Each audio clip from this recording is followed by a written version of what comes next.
Batu hath many plates and sceptres of gold, some of wherewith weigh 1300 pounds. He hath always 3000 horsemen, a great number of footmen, and shoot poisoned arrows. These are all attending upon him.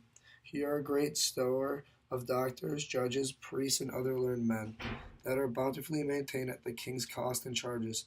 And hither are brought dyers of manuscripts or written books out of Barbie, which are sold for money, more money than any other merchandise.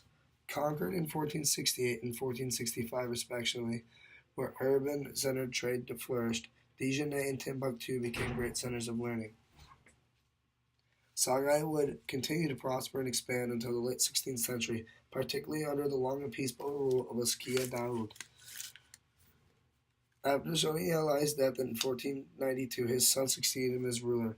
Almost at once, the son faced a major revolt by the Muslims, who were angry that he had not practiced their religion faithfully. The leader of the revolt was a devout Muslim named Asiya Muhammad Aki. He drove Soni Ali's son from power and replaced him. The new ruler was a devout Muslim and responsible for many additional conquests.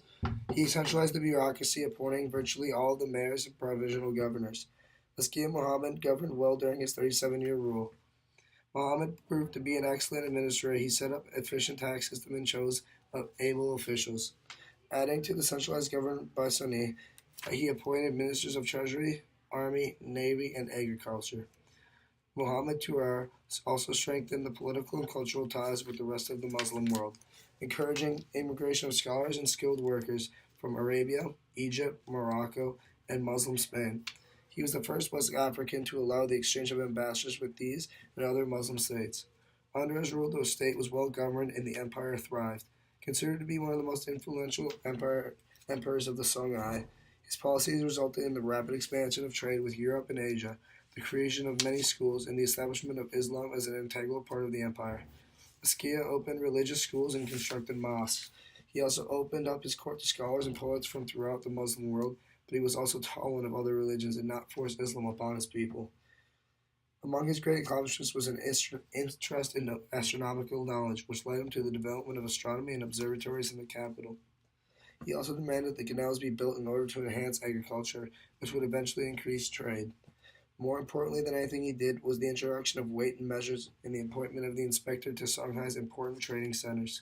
During his reign, Islam became more widely entrenched, trans-Saharan trade flourished, and the Saharan salt mines of Tanzania were brought within the boundaries of the empire. After Askia Muhammad's death in 1538, Songhai enjoyed a period of peace and prosperity under a succession of emperors. Urban center trade flourished in Gao, Timbuktu, and Dijon. All the vast majority of Songhai's emperor's inhabitants were small farmers whose fortunes were tied to success in agriculture rather than in commerce.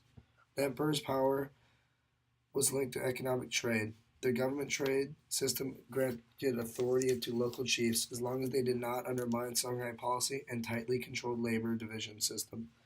At its peak, the city of Timbuktu became a thriving cultural and commercial center where Arab, Italian, and Jewish merchants all collaborated and gathered for trade.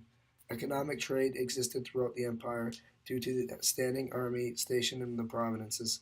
Central to the regional economy were independent goldfields. Primary to the economic foundation of the empire were the goldfields of the Niger River. These goldfields were often independently operated and provided a steady supply of gold that could be purchased and bartered for salt. Salt was considered so precious a commodity in West Africa that it was not uncommon for gold to be traded for equal weight in salt. When coupled with salt, the sale of slaves, salt, and gold were traded for equal amounts, and it consisted of the bulk of the trans-Saharan trade system. The Songhai dominance in these commodities solidified Songhai's role as a leader in the trans-Saharan trade system. The Ulia merchants would form partnerships, and the state would protect these merchants and the port cities of Niger. The Songhai economy was based on a clan system. The system was where a person belonged to a clan to ultimately decide upon one's occupation. The most common were metal workers, fishermen, and carpenters. Lower caste participants mostly consisted of non-working farming participants. These immigrants who at times were provided special privileges and held in high positions in society. The top were noblemen and a direct descendants of the original Songhai people, filed by freemen and traders. At the bottom were war captives and European slaves obligated to labor, especially in farming. Criminal justice in Songhai was based mainly, if not entirely, on Islamic principles, during which the rule of Askia the Great. Upper classes in Sai converted to Islam, while lower classes continued to follow untraditional religions. Sermons emphasized obedience to the king. Sonai Alai established a system of government under the royal court that was later to be extended by Askia, which appointed governors and mayors to preside over local tributary states situated around the Niger Valley. Songhai rulers only intervened in the affairs of these neighboring states when the situation became volatile, usually in isolated incidents. The period of peace and stability ended in 1591. As Akia the Great grew older, his power declined. In 1538, his sons revolted against him and declared Musa, one of Askia's sons, as king. Following Musa's overthrow in 1541, Songhai's empire went into decline. Multiple attempts at governing the empire by Askia's sons and grandsons failed, and between the political chaos and multiple civil wars within the empire, Morocco invaded Songhai. When the civil war created an opportunity for Morocco's Sultan Ahmed I al-Samir Sadi to send an army to conquer Songhai, he hoped to control the West African goldfields and establish himself as the Caliph of Sudan. These troops brought with them the new weapon the Africans could not match, firearms. Despite its wealth and learning, the Songhai Empire lacked modernization of weapons. The Chinese had invented gunpowder in the 9th century. About 1304, Arabs developed the first gun, which shot arrows. In 1591, the Moroccan fighting forces of several thousand men equipped with gunpowder and cannons crossed the Sahara and invaded Songhai. The Moroccan troops quickly defeated them and the Songhai warriors, who were armed with only swords and spears. The collapse of the empire ended a 1,000 year in which the powerful kingdoms and empires ruled the central region of West Africa. The Moroccan army, however, soon realized that conquering Songhai was far easier than governing it. Consistent rebellions and resistance and shortage of supplies forced Morocco to send additional resources across the Sahara. Forced with these logistical problems and near impossibility of controlling the gold mines, which prompted the initial invasion, the Moroccans withdrew in 1661. Nonetheless, the Songhai Empire could not be reestablished. The surviving elites fled Gao and set up a new capital in Lulamai. From 1591 to 1901, very Askias emperors attempted to continue the traditions of the old empire. Finally, in 1901, French colonial forces conquered their state, establishing and extinguishing the last connection to Songhai's earlier glory.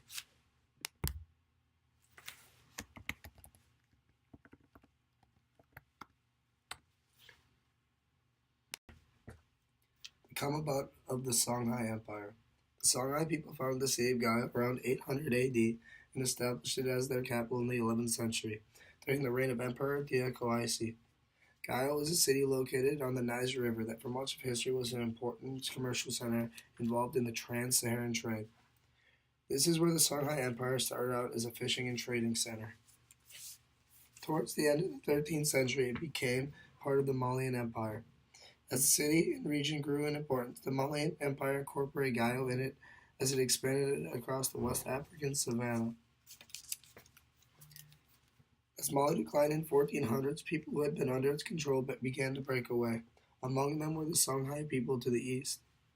Mali's power was weakened by palace intrigue that interrupted the orderly succession of emperors. Recognizing the weakness at the center of Mali, Gao rebelled in 1375, and in the first half of the 15th century, the town regained its independence with the conquest of Sonai Alai. It became the capital of what would be the Songhai Empire, which brought about the independence from Mali in 1430. The Songhai Empire first came into the power under the leadership of Sonai Alai. The new founder of this empire was a self-proclaimed Muslim, and although many questioned his devotion to Islam, it appears that he exploited the religion to centralize his own political power by using the combined roles of military, religious, and political authority taught by Islam.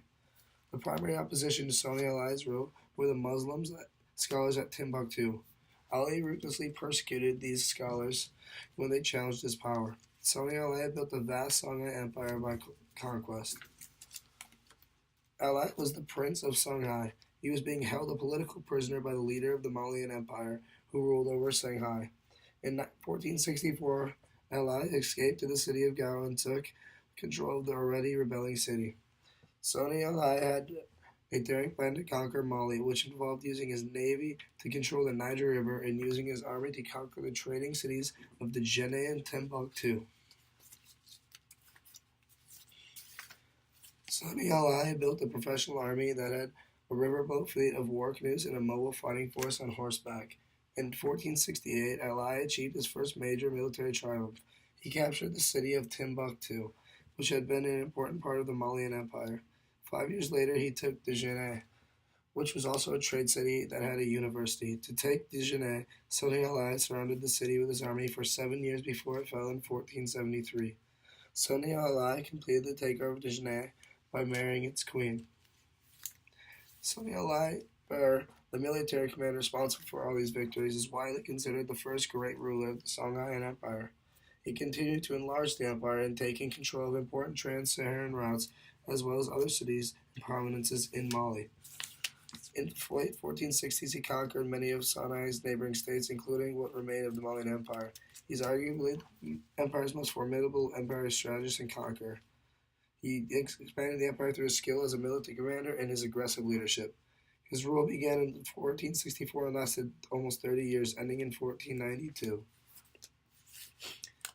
Songhai began its own imperial expansion at the expense of Mali, conquering Mima in 1465 and 3 years later seizing Timbuktu, the largest city in the region. From the Tuareg, who had recently taken it from Mali, the Songhai Empire was now the largest and the last of the three pre-colonial empires to emerge in West Africa. They built up an army that extended their territory to the large bend in the Niger River near Gao and gained control of all important trade routes.